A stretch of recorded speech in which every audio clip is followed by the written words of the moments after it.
All right, so Douglas, I can tell you're very busy, so we're going to try and keep this short and sweet. Sure, no problem. All right, so what was your main aim when establishing this event here today?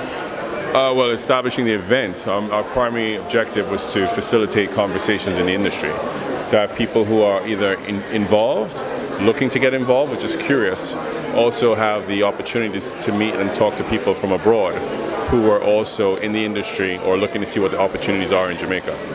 You have genuine interest in growing the medical cannabis industry here in Jamaica, right? I have general interest in facilitating an expanded conversation. We think that there's a lot of verticals that touch cannabis, everything from media to cultivation to research and development to retail.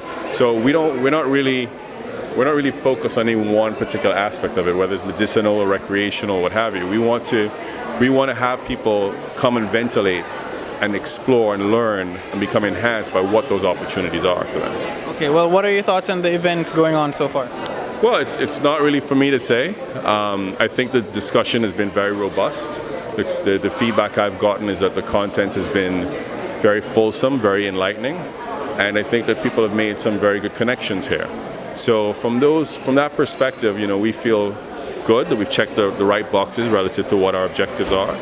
And so, but ultimately it'll be for those in attendance to tell us how we did. Okay, but your personal view is that this event has been a success so far? I'm very pleased. Let me just put it like that. I'm very pleased. I think that people got a good understanding of what we're trying to achieve here. I think they got a good understanding of what a world-class cannabis conference could be like in Jamaica. And I really hope that it drives people to participate, and it drives people to elevate their expectations in terms of how we engage one another and how we pursue building this industry. So this isn't your first event like this in Jamaica. Are you planning to have more as time goes on? Absolutely, we're going to have once per year this event, meaning the Canex Jamaica Business Conference and Expo. The job fair has been extraordinarily well received. We had almost 500 registrations for that. And the company that's facilitated it, Canna Headhunters, which is based in the States, they've told me that they're very impressed with the quality of people who they've met. So on that level, I see additional opportunity to facilitate those kinds of activities, and I also see I see the need for smaller, focused discussions around specific aspects of the industry. So we're going to look to roll some of those out as we go forward. But we're very pleased with how it's going so far. So my final question: what do you think are going to be some of the barriers to Jamaica, fully establishing a cannabis industry?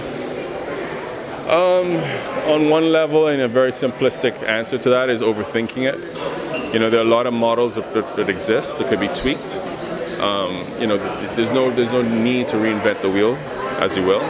And I think a lot of that gets put into focus when you have a better sense of what the key objective is.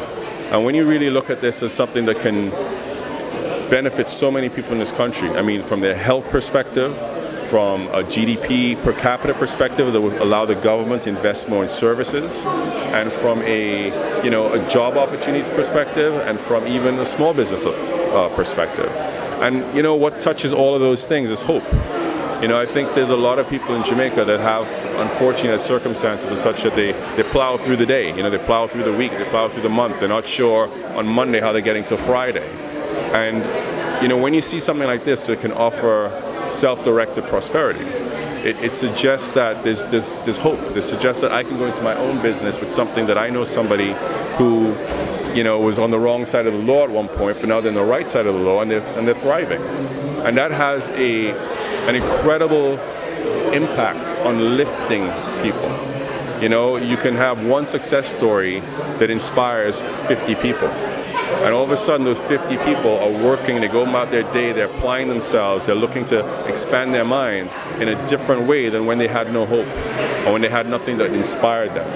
So it may sound a bit much, but it's as simple as that. It's really as simple as that. So and I think that this industry has the potential to do that. All right, Well, thank you very much. It's been a wonderful interview. Thank you very much. Appreciate it.